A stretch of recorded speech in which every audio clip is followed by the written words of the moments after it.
Hello everybody, welcome to my channel. If this is your first time, my name is Nagman and I make videos about my portfolio.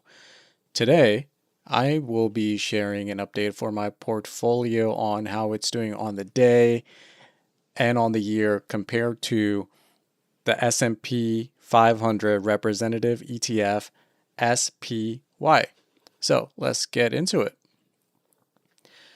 As you can see, my portfolio currently is sitting at $248,466 and some change.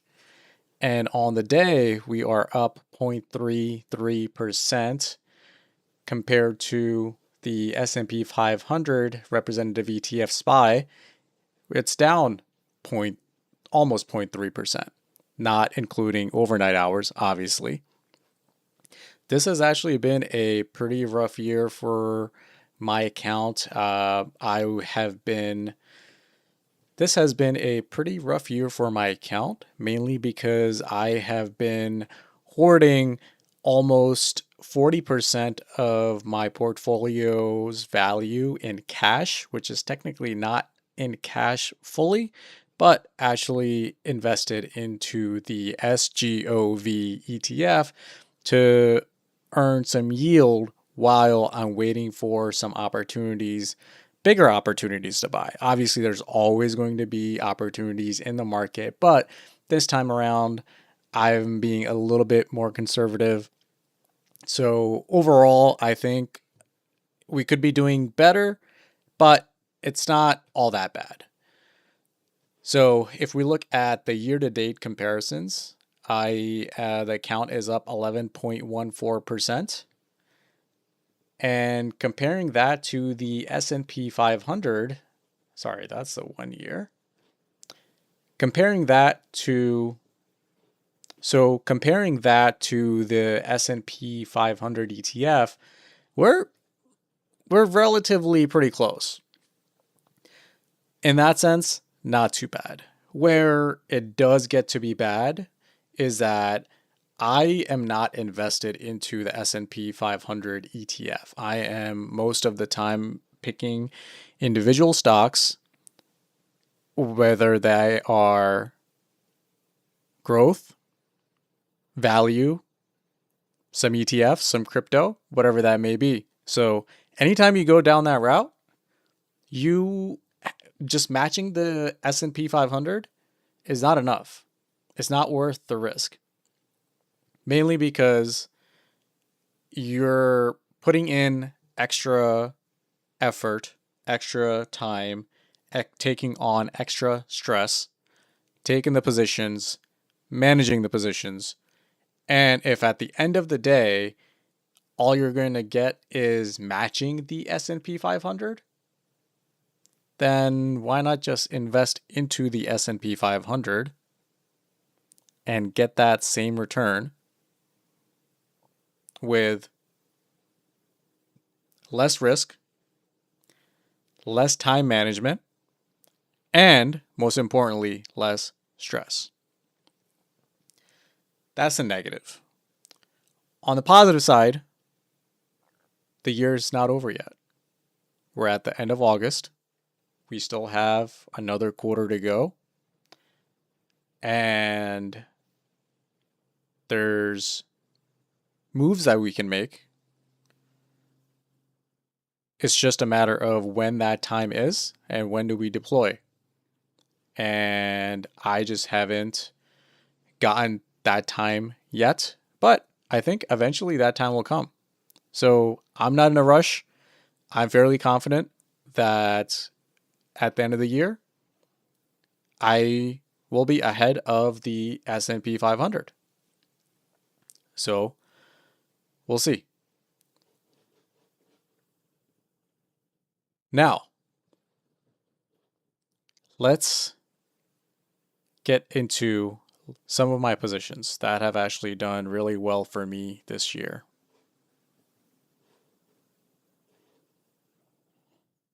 As I was talking about, I have a decent chunk of cash that's sitting in the SGOV ETF. Going to open that into another tab while that loads.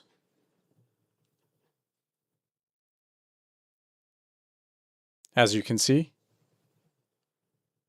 have 953 shares of the SGOV ETF, and that makes up 38% of my portfolio, which equates to almost $96,000. So out of the 248,000, we are almost 40% cash. For some people, it might actually be a lot. And it is a decent amount. There's a lot that you can do with that. If I, obviously talking hindsight, there were opportunities where I could have deployed and I didn't. Do I have regrets? No. Did I learn lessons? Yes. So it's a journey, right? It's not a race, it's a journey. I'm going to be investing for a long time.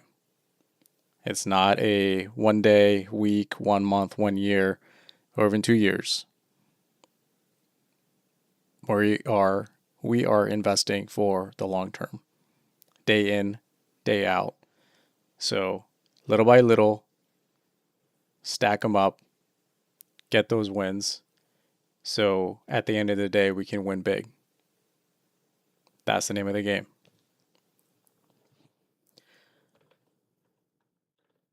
So one of the things that I actually try to do on my portfolio is, as I gather positions on stocks that I like,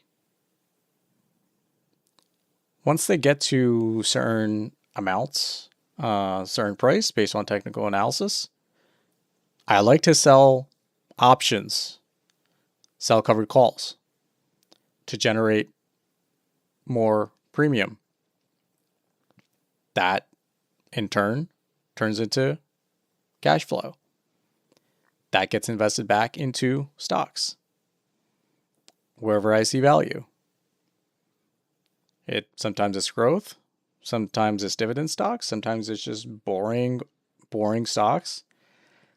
But it's on top of just collecting dividend, I can easily increase the cash flow of this portfolio anywhere between 5 to 10%. This year, obviously, has been a little slow, but that's not always the case. We churn, we gather, we build. And as I said earlier, we keep stacking one after another. Little wins add up to big wins. That's what I've noticed on my journey. And I'm sharing that with you because I actually really believe in it. Some of the new positions that I took this year was Salesforce, CRM, Zeta, Netflix, PayPal. My average on the shares is actually around 50-ish, but I averaged down on that a couple times when it was in its low 40s. Pfizer is one that I also accumulated. NVO, General Mills, really great dividend paying stock. And I just bought 3 shares of Meta recently. So, all those combined, anytime those felt to my desired value, I bought them slowly. I was never in a rush. And that's why you see that I only have maybe 26 shares of Netflix, because I was buying them slowly. So my cash pile was actually a lot. It was actually a little bit over $100,000, which has because I was deploying the cash, it has come down. And I was not in a rush to use up all of my cash. The intention was always to deploy it slowly, strategically, because while I'm waiting on the sidelines, I'm collecting yield and I'm investing that back in. It's not being taken out of the account.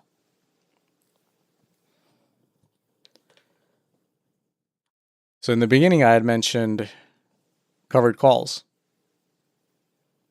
These are my covered call positions. $25 strike, which expires at the end of this week. I'm underwater for that one, obviously, but I'm comfortable holding it and I'm not going to let it expire and let my shares get called away. I'm going to roll that out, roll it out, and roll it up. So I will gain more time if I roll it out to September 4th or later. And I will also try to increase the strike price if I can. Because in reality, I don't want my shares to get called away. Because we're just using this strategy to extract more value from our holdings. These companies do not pay dividends. So while I hold these assets in my hand, it's a way to extract value.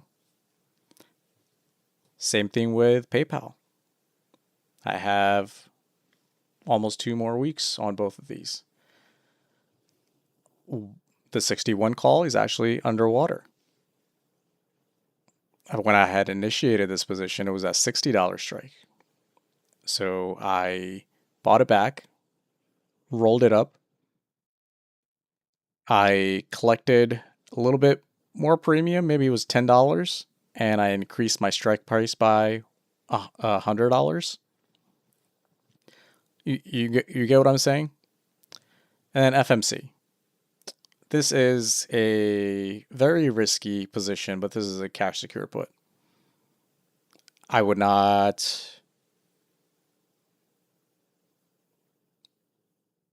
I don't know if this is actually going to work out, but this was something that this was more like a fun play. I already own 10 shares of FMC at $13. And when it fell down closer to 10, I sold a cash secured puts about 1 month out to collect $55. Doesn't seem like a lot, but if you stack those wins day after day, week after week, month after month, it's easy to collectively generate close to anywhere between $4,000 to $8,000, if not more. It's doable, guys. It's definitely doable. So don't discount little wins. Stock market is not supposed to be sexy. You do hit some big wins every now and then. And just because that's what's actually apparent online in the headlines where people are trying to get your attention, if that is what consumes you, then you're on the wrong path. I've been there. I've been a victim. And I refuse to go down that path again. Obviously, everything that I'm talking about is my own personal investing journey, and everything that I'm sharing and talking about is for educational and entertainment purposes only. We're not talking about advising you on what you should do. But as a person on the internet, if you can learn a thing or two from my journey, more power to you, man. More power to you.